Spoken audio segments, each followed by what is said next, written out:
ঘূর্ণিঝড় মন্থার প্রভাবে উত্তর জুড়ে দুর্যোগের ঘনঘটায় মালদায় ব্যাপক ক্ষতির মুখে ধান চাষিরা। কয়েক হাজার বিঘা জমির ধান নষ্ট, ঋণ নিয়ে ধান চাষ করে মাথায় হাত চাষিদের করজোড়ে রাজ্য সরকারের কাছে ক্ষতিপূরণের আবেদন। কিছুদিন পরেই নবান্ন, যেখানে খুশি মনে নতুন ধান ঘরে তুলে চাষিরা, সেখানে মন্থার প্রভাবে দুর্যোগের ঘনঘটায় ব্যাপক ক্ষয়ক্ষতির মুখে ধান চাষিরা। কয়েক হাজার বিঘা জমির ধান নষ্ট হয়ে গেছে। ঋণ নিয়ে ধান চাষ করে এই ক্ষয়ক্ষতির ফলে মাথায় হাত চাষিদের। রাজ্য সরকারের কাছে করজোড়ে ক্ষতিপূরণের নিবেদন। গত 48 ঘন্টায় ঘূর্ণিঝড় মন্থার প্রভাবে উত্তরবঙ্গ জুড়ে দুর্যোগের ঘনঘটা, বৃষ্টির সঙ্গে ঝোড়ো হাওয়া। শনিবারেও কাটেনি দুর্যোগ। এই পরিস্থিতিতে কৃষি নির্ভর মালদা জেলা জুড়ে ব্যাপক ক্ষতির মুখে ধান চাষিরা। মালদার হরিশ্চন্দ্রপুরের ভিঙ্গল গ্রাম পঞ্চায়েতের কলানাজিরপুর গ্রামে গ্রাউন্ড জিরোতে গিয়ে দেখা গেল ধান চাষিদের করুণ দশা। এই এলাকায় মানুষ সম্পূর্ণ কৃষি চাষের ওপর নির্ভর। হাজার হাজার বিঘা জমিতে ধান লাগানো ছিল। ধান পাকলে আর কিছুদিন পরেই ধান ঘরে তুলতেন চাষিরা। বেশিরভাগ চাষি সুদের ওপর ঋণ নিয়ে ধান চাষ করেছিলেন। এই ধান চাষের ওপর তাদের সারা বছরের উপার্জন নির্ভর করে। কিন্তু 48 ঘন্টা দুর্যোগের ফলে ব্যাপক ক্ষয়ক্ষতি।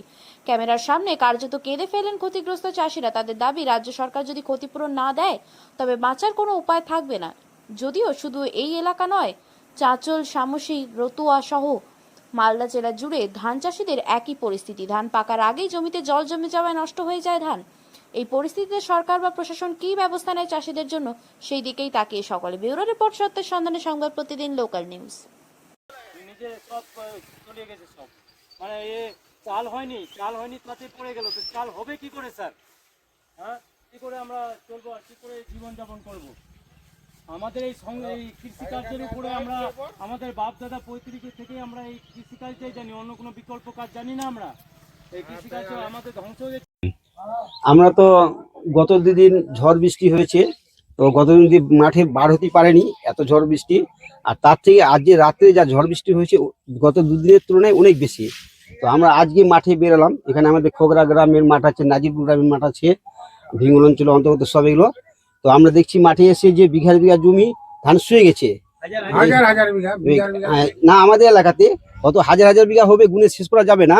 আমাদের খোগরা মাঠে, নাজিরপুর মাঠে বিঘার বিঘা ধান মাঠটাই সব শুয়ে গেছে।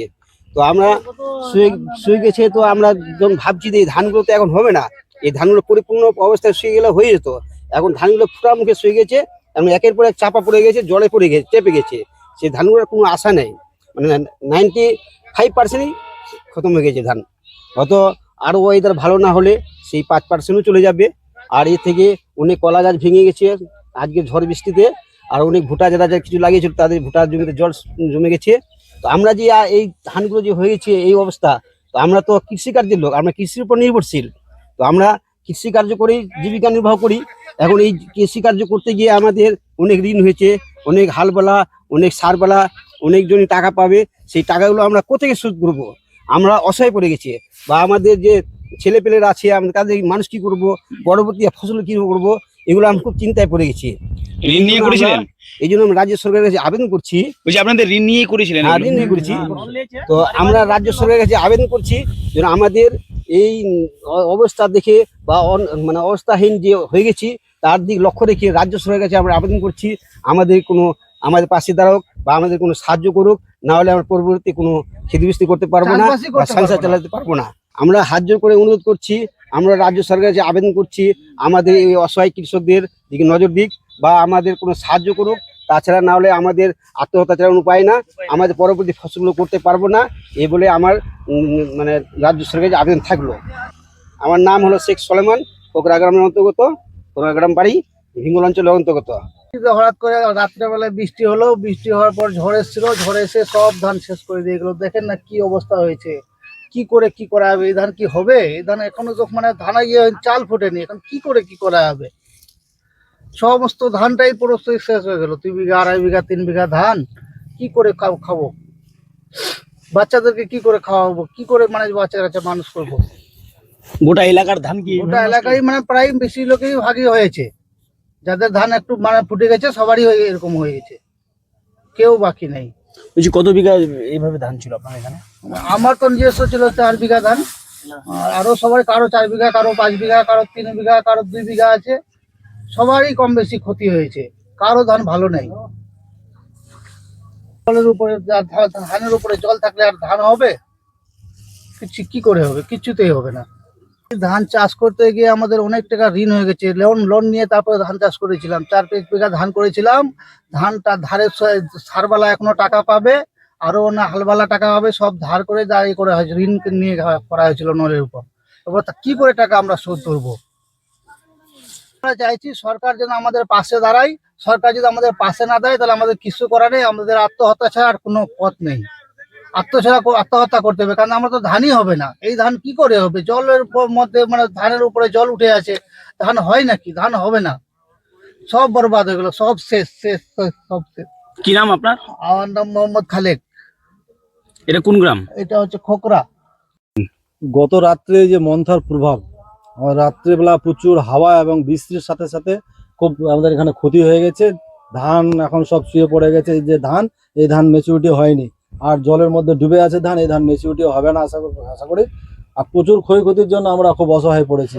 আশেপাশে কলা চাষিরাও খুব দুঃখের মধ্যে এখন ওরা চিন্তায় পড়ে গেছে। কলা ম্যাচুরিটি হয়নি, কলার গাছগুলো সব পড়ে গেছে, একটাও কলা বিক্রি হবে না। আর কলা চাষে প্রচুর খরচও আছে। আমাদের ধান চাষিরা, আমরা সম্পূর্ণ এই এলাকার চাষিরা সব আত্মনির্ভর, এই একমাত্র চাষির উপর আত্মনির্ভর করে আমরা চাষ করি।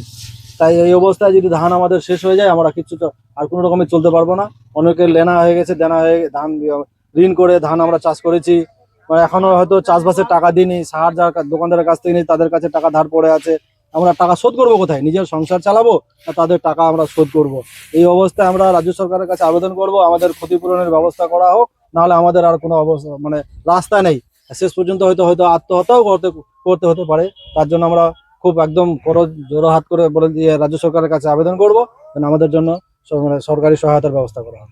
আমার এখানে 5-6 বিঘা ধান ছিল, 5-6 বিঘার মধ্যে সবকটাই পড়ে গেছে। এখনো ওয়েদার ভালো হয়নি, রাত্রেবেলা কি যে হবে বলা যায় না। যেটুকু আছে সেটুকু হয়তো শেষ হয়ে যেতে পারে। আমরা এখন সম্পূর্ণ একদম বলতে মাইনাস পয়েন্টে এসে এত দাঁড়িয়ে গেছে। এমন ওদের রাত্রেবেলা যে বৃষ্টি হয়েছে, একদিক থেকে তো একদম ধান ফেলতে চলে গেছে। ধান যে বাঁচবে সেরকম কোনো অবস্থা নাই তো। মানে ধরতে গেলে 90-95% সবারই ধান শেষ হয়ে গেছে। হাজার হাজার বিঘা ধান, মানে গুনতি করে শেষ করা যাবে না, পুরো মাঠটাই তো শেষ। আমাদের এলাকাতে যেদিকে খবর পাচ্ছি, ফোনে ফোনে কথা হচ্ছে, সবাই বলছে আমারও ধান পড়ে গেছে। মানে এটা কোন এলাকা? এটা হচ্ছে আপনার হরিশ্চন্দ্রপুর থানার ভিঙ্গল অঞ্চলের। আমরা এটা হচ্ছে খোকড়া মৌজা, নাজিরপুর মৌজা, আমরা চাষিরা সব চাইছি সরকারের কাছে ক্ষতিপূরণের জন্য আবেদন করবো। ক্ষতিপূরণ না দিলে তো আমাদের আর কোনো রাস্তা নেই, বাঁচার রাস্তা নেই। আমরা বাকি সারা বছর সংসার চালাবো কি করে? কোনোভাবে আত্মনির্ভর করছি আমরা সম্পূর্ণ এখন সরকারের উপর। সরকার যদি আমাদের সহায়তা করে তাহলে আমরা আগামী দিনে হয়তো পুরো বছরের জন্য চাষাবাস করতে পারবো, না হলে মুশকিল আছে আমাদের। আপনার নাম? আমার নাম হাফিজুল ইকবাল, বাড়ি খোকড়া, অঞ্চল হচ্ছে আমাদের ভিঙ্গল।